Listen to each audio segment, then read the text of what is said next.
Hello दोस्तों, मैं जय सिंह आप सभी का स्वागत करता हूं अद्विक एजुकेशन एकेडमी में। आज हम पढ़ने वाले हैं इंजीनियरिंग ड्राइंग के चैप्टर नंबर 50 से रिलेटेड कुछ क्वेश्चन। चैप्टर का नाम था आपका principle of projection and orthography projection. जो इससे रिलेटेड जो भी कॉन्सेप्ट थे प्रीवियस वीडियो में हम आपको बता चुके हैं, आज हम सॉल्व करने वाले हैं उससे रिलेटेड क्वेश्चन। इस क्वेश्चन जो सामने आपको बोर्ड पर दिख रहा है, ये आपका जो क्वेश्चन मार्किंग होती है आपके एग्जाम में, जैसे आपने 60 मार्क्स का पेपर है आपका, तो उसमें से ये 15 या 20 नंबर का एक क्वेश्चन आता है जो कि क्वेश्चन नंबर 1 होता है और एग्जाम पॉइंट ऑफ व्यू से इसे करना कंपलसरी होता है। एक तरीके से आप समझिए कि यदि आपने ये क्वेश्चन सॉल्व कर लिया तो आप एक तरीके से पास हो गए, क्योंकि आपके जो पासिंग मार्क्स है मात्र 20 है और जो एग्जाम में जो क्वेश्चन आता है ये आता है 15 से 20। यदि ये क्वेश्चन आता है तो आप मानिए बहुत ही अच्छा पेपर बन के आया है। ये क्वेश्चन नहीं आता है तब चांसेस रहते हैं कि बहुत स्लो पेपर है, और 99% ये क्वेश्चन आपका आता ही आता है। ये समझिए ये क्वेश्चन आया तो आपके लिए एक अच्छी अपॉर्चुनिटी लेके आता है, क्योंकि एक क्वेश्चन और आप पास। और ये क्वेश्चन नहीं आता है तो पेपर थोड़ा लेंथी हो जाता है, लंबा पेपर हो जाता है। तो कोशिश ये क्वेश्चन आए तो कोशिश करें कि इस क्वेश्चन को अच्छे तरीके से करें, क्योंकि इस क्वेश्चन को करने के लिए आपको सभी पेंसिलों की नॉलेज होनी चाहिए। कौन सी पेंसिल कहाँ यूज करनी है, किस जगह पर कौन सी पेंसिल यूज करनी है। क्वेश्चन को हमें पढ़ना भी होता है कि क्वेश्चन आया तो क्वेश्चन लिखा आएगा ये क्वेश्चन के ऊपर कि ये क्वेश्चन मेरे सामने दिया हुआ है, 3D व्यू दिया होगा, उसे किस एंगल में आपको बनाना है, थर्ड एंगल या फर्स्ट एंगल में आपको बनाना होता है। तो आज इस क्वेश्चन को हम सोल्व करने वाले हैं फर्स्ट एंगल में। तो फर्स्ट एंगल में आप सोल्व करने से पहले हमें एक लाइन देनी होती है जिसे हम कंस्ट्रक्शन लाइन या प्रोजेक्शन लाइन कहते हैं। तो सबसे पहले मैंने एक लाइन दी आपको, ये इस लाइन के लिए जो पेंसिल यूज करेंगे हम अपनी एच। तो इस लाइन के इधर कॉर्नर पे लिख देते हैं हम एक्स और इधर कॉर्नर पे लिख देते हैं हम वाई। इसके बाद जैसे हम फर्स्ट एंगल में यूज कर रहे हैं तो यहां लिख दिया मैंने आपका फर्स्ट एंगल।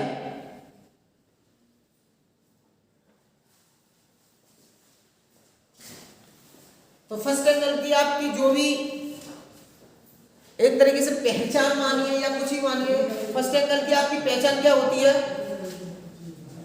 कि एक्स वाई लाइन के ऊपर बीपी और एक्स वाई लाइन के नीचे एचपी, ये आपका क्या होता है, फर्स्ट एंगल होता है। एक्स वाई लाइन के ऊपर आपने क्या लिखा, बीपी, और एक्स वाई लाइन के नीचे आपने लिखी एचपी, तो आपको कौन सा एंगल बनता है, आपका फर्स्ट एंगल।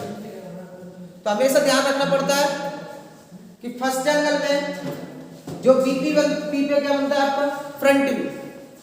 तो फ्रंट व्यू बनाने से पहले आपको किसी भी क्वेश्चन को सामने से देखना स्टार्ट करना पड़ता है। जैसे मैंने एरो बनाया, यहाँ लिखा हुआ फ्रंट व्यू या एलिवेशन। साइड से देखोगे तो ये साइड व्यू, साइड से आपको कैसा दिख रहा है। टॉप से देखोगे तो ये टॉप व्यू, और इसे प्लान भी कहते हैं। ये ऊपर से देखोगे तो आपको कैसा दिख रहा है, उसके अकॉर्डिंग इस क्वेश्चन को सॉल्व करते हैं। फिर आपको क्या देखना होता है कि साइड से देखा मैंने कैसा दिखा, टॉप से देखा कैसा दिखा, फ्रंट से देखा आपको कैसा दिखा। पी मतलब मैंने बना दिया ये प्लान है, और ई मतलब इसका है आपका एलिवेशन। एलिवेशन को कहते हैं फ्रंट और प्लान को कहते हैं टॉप। ये जो क्वेश्चन सामने आपके, ये क्वेश्चन है आपके जो जीने होते हैं, जो सीढ़ियां होती हैं, उनकी तरह क्वेश्चन है। तो आपकी ये क्वेश्चन देखना स्टार्ट कीजिए। तो सबसे पहले मैंने देखना स्टार्ट किया क्वेश्चन, तो सबसे पहले बनाते हैं हम किसी भी 3D के ऑब्जेक्ट को जब 2D में कन्वर्ट करते हैं, सबसे पहले बनाते हैं हम इसका फ्रंट व्यू या एलिवेशन। तो एलिवेशन में ये एरो हेड है, यहां से देखना स्टार्ट कीजिए। तो सबसे पहले आप देखते हैं कि आपको 100 की लाइन दिख रही है, ये 100 mm। फिर आपको देखते हैं कि 100 mm के बाद मुझे ये वाली लाइन दिख रही है जो ऊपर जा रही है, वो आपकी कितनी ऊपर जा रही है, आपकी 45 mm। तो सबसे पहले मैंने 100 की लाइन, इस लाइन से कुछ दूरी पे अपने अकॉर्डिंग कोई भी दूरी ले लीजिए, 5 mm 10 mm जो भी लेना चाहे। तो सबसे पहले एचबी पेंसिल को हाथ में लेना है आपको, और यहां से 5 या 10 mm का गैप छोड़ के, और ऐसे करके आपने ये लाइन खींच दी 100 mm। 100 mm खींचने के बाद आपको ये हाइट जाननी है कितना 45 mm। ये लिख रही है आपकी साइड में, तो यहां से आप गए 45 mm ये गए। HE पेंसिल का यूज करना है पूरे डायग्राम को बनाने में। जब भी किसी भी ऑब्जेक्ट की आउटर पार्ट्स बनाते हैं HE पेंसिल का यूज करते हैं। उसके बाद आप देखते हैं तो इधर की तरफ ये आपको कितना आ रहा है 25, ये लिखा हुआ है। ये वाली लाइन आपकी कितनी आ रही है इधर की तरफ रिटर्न होके, यहां से ये रिटर्न हुई है आपकी कितनी 25 mm। इसके बाद ये सामने वाली सीढ़ी है जिसपे ई लिखा हुआ है, एक्चुअलिटी में ये सीढ़ी आपकी ऐसे है और इसके ऊपर ये दूसरी सीढ़ी ऐसे है। तो सामने से देखोगे तो ये ई वाली सीढ़ी तो दिखेगी, इसकी चौड़ाई कितनी है आप यहां से देख सकते हैं 15 mm। तो आपको यहां से क्या करना है, यहां से उठाइए सीढ़ी ऊपर की तरफ कितनी 15 mm और इधर की तरफ रिटर्न करके कितनी ले गए आप इसे 75, क्योंकि 25 mm का आपका ये गैप हो गया, ये वाला गैप, वही आपकी कितनी बची 75। उसके बाद अगेन अगली सीढ़ी देख लीजिए ई के, ये ई दिखी, अभी नेक्स्ट ई है, ये भी आपकी कितनी है 15 mm, ये आपकी 15 mm और ये आप इसको भी आपको यहां तक ले जाना है ऐसे करके, ये यहां तक। इसके बाद अगेन एक और सीढ़ी आपकी, ये कितनी है आपकी 15 mm, तो इसको भी आपको यहां से उठा के ले जाना है ऊपर की तरफ। ये आपने उठाई ऊपर की तरफ और ये आपने इससे मैच करा, और ये वाली जो लाइन आप क्या करा देते हैं मैच करा देते हैं। तो आप देखेंगे सामने से आपको कुछ इस तरीके का आपका फ्रंट व्यू दिखेगा। फ्रंट व्यू बनाने के बाद हमें बनाना होता है टॉप व्यू, जिसे हम प्लान भी कहते हैं। प्लान बनाने के लिए सबसे पहले फर्स्ट ऑफ ऑल मुझे कुछ नॉलेज होनी चाहिए कि यहां से 5 mm का गैप देख के नीचे की तरफ खींचते हैं हम एक्सटेंशन लाइन। कौन सी पेंसिल यूज करते हैं हम एक्सटेंशन लाइन के लिए एच पेंसिल। एक्सटेंशन लाइन खींच रही पेंसिल यूज करी आपने एच पेंसिल। उसके बाद अब आप देखेंगे टॉप व्यू, तो टॉप से देखेंगे तो आपको ये वाली सीढ़ी तो दिखेंगी जो जीने के ऊपर ऐसे रखी होंगी ऐसे करके, ये आपकी जो डस्टर है ये आपकी सामने वाली सीढ़ी होगी और ये कागज है आपकी ऊपर वाली सीढ़ी। तो जो इसकी चौड़ाई दिख रही है सीढ़ी की वो आपकी कितनी दिख रही है 25 mm। ऐसी कितनी सीढ़ियां लगी हुई हैं आपकी 1 2 और 3, तो टोटल आपकी लेंथ कितनी होगी 75 और जो चौड़ाई कितनी होगी ये वाली जो इसकी होगी 100 mm फ्रंट में, वही इसकी टॉप में भी होगी। तो वही सेम HE पेंसिल हाथ में पकड़ी है और ये लाइन आपने डार्क कर दी। इसके बाद नीचे की तरफ यहां से 75 गया, यहां से भी 75 गया, ये आपने एक बॉक्स बना के रेडी कर लिया। बॉक्स बन के रेडी हो गया आपका, क्योंकि 25 25 25 आपका 75। फिर उसके बाद आपने टॉप से देखा तो ये सीढ़ी देखो पूरा खाली एरिया दिख रहा होगा ये, फिर इसके बाद ये दिखेगी पी वाली, फिर आपको ये वाली पी वाली दिखेगी। तो आपने क्या किया कि यहां से नीचे की तरफ आए 25 mm और इधर की तरफ कितना गया 25, ये फिर उसके बाद सेम इसी पॉइंट से नीचे की तरफ आए 25 mm और ये कितना गया 25, और ये आपने आपस में ऐसे करके मैच करा दिया। ये भी आपकी डार्क लाइन है, HE पेंसिल है ये सब, तो ये आपका टॉप रेडी। ये गैपिंग है आपको 25 mm में, जो आपको यहां से आराम से दिखेगी जब टॉप से देखोगे। ये पूरी गैपिंग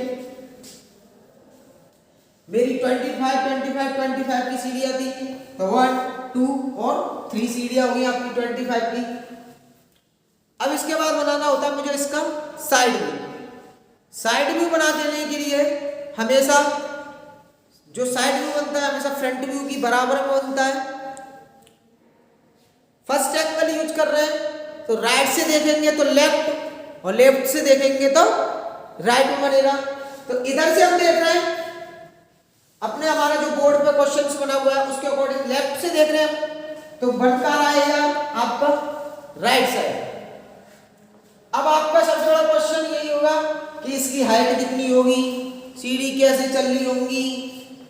कुछ नहीं है, देखो हाइट आपकी 45 रहेगी, एक सीढ़ी आपकी 25 की चलेगी, एक 15 की। जो कुछ क्वेश्चन बन के आएगा आपका ये ऐसे बन के आएगा, ये गई ये और ये आपका ऐसे बन के कुछ रेडी होगा।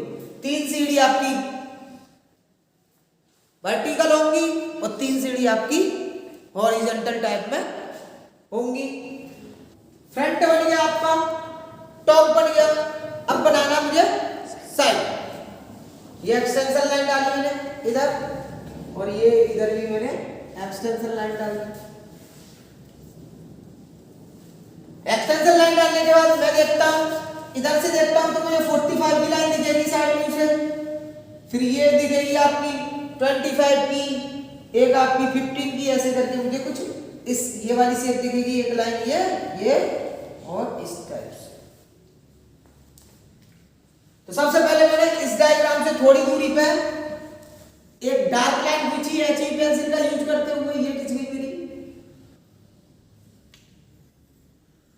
ये आपकी। फिर इसके बाद में ये गया कितना 25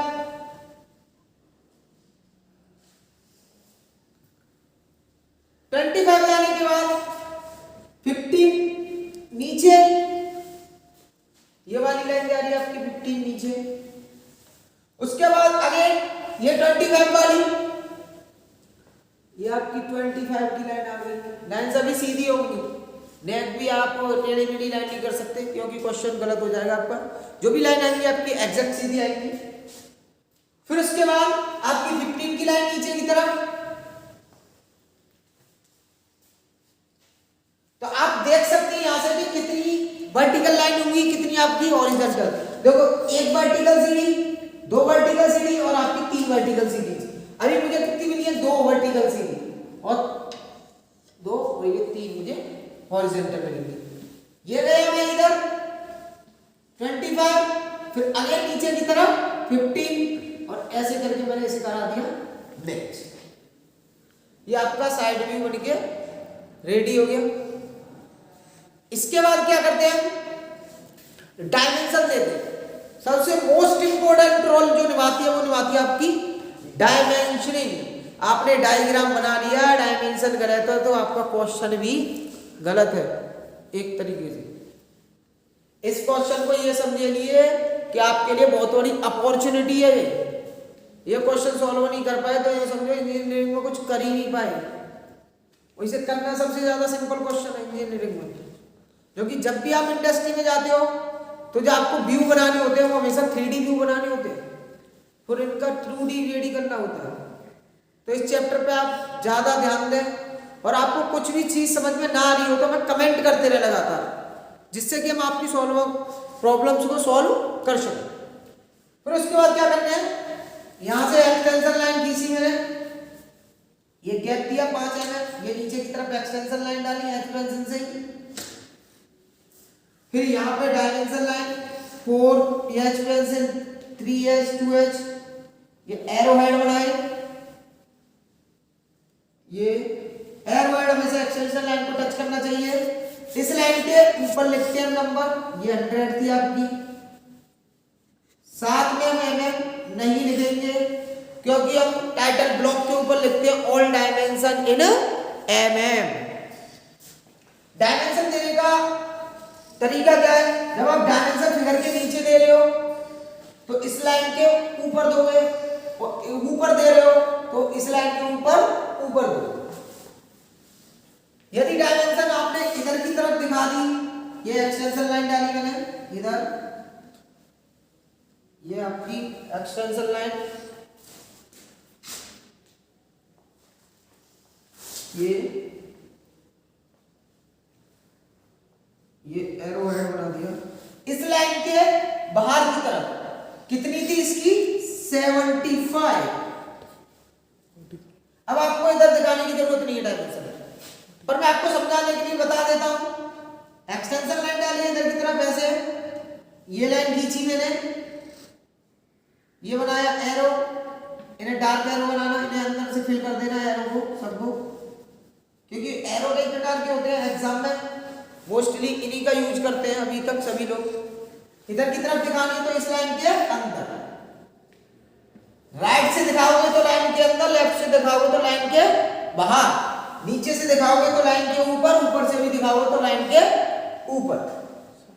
ऐसी से अब मैं इस डायग्राम को मिटा देता हूं, इस टाइप का आपको डायमेंशन दिखाता हूं कुछ। इसके बाद अब मैं तो इधर की तरफ फ्रंट व्यू में दिखाता हूं कैसे डायमेंशन देनी है, ऊपर की तरफ दिखा दे रहा हूं एक बार। डायमेंशन का तरीका वही है, बस एक्सटेंशन लाइन 5 mm का गैप, इधर एक्सटेंशन लाइन, इस पॉइंट से एक्सटेंशन लाइन, और ये आपने दिखानी है इधर, ये खींची आपने, ये आपने एरो हेड डार्क किया, ये भी बनाया एरो हेड, सब इक्वलिटी के एरो हेड होंगे, इधर भी बना दे रहा हूं सही सा, ये गया आपका एरो हेड, अच्छे से बनाता हूं इसे आपको भी अच्छा लगे देखने में। ये बन गया एरो हेड, ठीक है। इसके याद देखो 15 15 15 कितना 45, यहां लिख दीजिए आप 45, ये आपकी होगी। अब आप कह रहे हो नहीं मैं तो इसकी अलग दिखाऊंगा, ये टोटल अलग दिखा दी, अलग दिखा दो, एक लाइन खींच लो ऐसे, यहां से केवल एक्सटेंशन लाइन, इस लाइन से अगली लाइन की जो डायमेंशन लाइन होगी वो कम से कम 5 से 6 mm दूरी पे होगी। जो एरो हेड बनेंगे हमेशा इक्वलिटी के बनेंगे, चाहे डायमेंशन आपकी छोटी हो चाहे डायमेंशन आपकी बड़ी हो। जो एरो हेड का रेशियो 1:3, ये आपकी लंबाई और ये आपकी चौड़ाई, ये आपका एक क्वेश्चन कंप्लीट। ऐसे ही अगला वीडियो में अगला क्वेश्चन लेके आएंगे हम। यदि आपको हमारी वीडियो पसंद आई हो तो लाइक करें, सब्सक्राइब करें, शेयर करें, कमेंट करें, बेल आइकन को दबाना ना भूलें, जिससे आपको हमारी नई वीडियो की अपडेट मिलती रहे। और लगातार कमेंट करते रहें और हम आपकी प्रॉब्लम को सॉल्व करते रहेंगे। अद्विक एजुकेशन आपके लिए हमेशा तत्पर रहे। धन्यवाद।